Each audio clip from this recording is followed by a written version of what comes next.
આજે 15મી માર્ચ વિશ્વ ગ્રાહક અધિકાર દિવસ છે। આજના દિવસે નર્મદાના માંગરોળ ગામે આવેલ અનાજ કરિયાણાની નાનકડી દુકાન ચલાવતા ગાંધીવાદી વિચારસરણી ધરાવતા મહેન્દ્રભાઈ પ્રજાપતિને ત્યાં છેલ્લા 40 વર્ષથી લક્ષ્મણ તડવી નામનો નિયમિત કાયમી આદર્શ ગ્રાહક બન્યો છે, જે અત્યંત પ્રમાણિક અને વિશ્વાસુ ગ્રાહક તરીકે 40 વર્ષથી એક ધારા ગ્રાહક બની દુકાનદાર તરીકે પ્રેમનો નાતો બંધાયો છે। જેના અનુસંધાને આજે મહેન્દ્ર કાકાએ આ ગ્રાહકનું ખાસ વિશેષ અનોખું સન્માન કર્યું હતું। ગ્રાહક લક્ષ્મણ દળવીને શાલ ઉઢાડી ટ્રોફી આપી 5000 રોકડ રકમ આપી ગ્રામજનોને ગ્રાહકોની ઉપસ્થિતિમાં અનોખું સન્માન કરી ગ્રાહક વંદનાનો અનોખો કાર્યક્રમ યોજ્યો હતો। આ સન્માન કોઈ સમારંભમાં નહીં પરંતુ સાદગીથી દુકાને જ ગ્રામજનોને ગ્રાહકોની હાજરીમાં એવોર્ડ અર્પણ કરી સાચા ગ્રાહકનું સન્માન કર્યું હતું।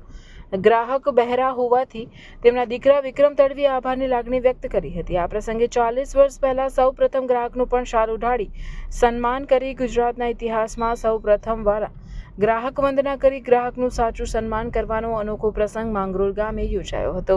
નમસ્કાર, આજે વિશ્વ ગ્રાહક અધિકાર દિવસ છે। અમારા વેપારી માટે ખૂબ મહત્વનો દિવસ છે।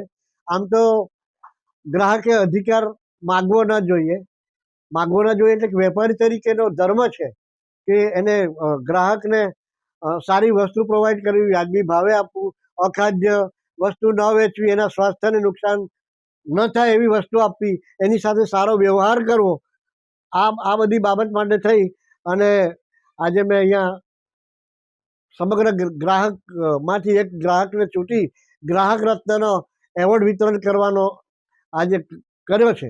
એમાં એમને શાલ ઓઢાડી અને એક શીલ્ડ અર્પણ કરી અને રોકડ એફડી એમના નામની આપી અને આજનો કાર્યક્રમ સરસ રીતે અહીંયા કરવામાં આવ્યો। મહેન્દ્ર પ્રજાપતિ, માંગરોળ। આ મારા પપ્પા છે, મારું નામ કેતન છે। અમે 40 વર્ષથી આ દુકાને સામાન લેવા આવીએ છીએ। અમે અમારું સન્માન કરવા માટે કર્યું, પપ્પાને ચાદર ઓઢાડી છે અને ટ્રોફીથી સન્માન કર્યું છે ને 5000 રૂપિયા રોકડા આપ્યા છે ને અમને બહુ જ ખુશી હોય, બહુ જ ખુશ થયા। તમારે બીજું શું કેવું છે આજના દિવસે? આજના માટે અહીંયા જ સામાન લેવા આવવાની જરૂર છે। આજરોજ વિશ્વ ગ્રાહક દિવસે મહેન્દ્રભાઈ પ્રજાપતિએ એમના 40 વર્ષ જૂના ગ્રાહકનું સન્માન કર્યું છે અને એમાં અમે ઉપસ્થિત રહ્યા છે। એમને એક શાલ ઓઢાડી, શિલ્ડ આપી, રોકડ પુરસ્કાર આપીને એમને સન્માન કર્યું છે। એ બહુ ખૂબ આનંદની વાત છે અને એમાં અમે સહભાગી થયા છીએ અને ગુજરાતમાં આવો કદાચ કોઈ ગ્રાહકનું કોઈ વેપારી દુકાનદાર સન્માન કરે એવું આ પહેલો પ્રસંગ છે એવું લાગે છે।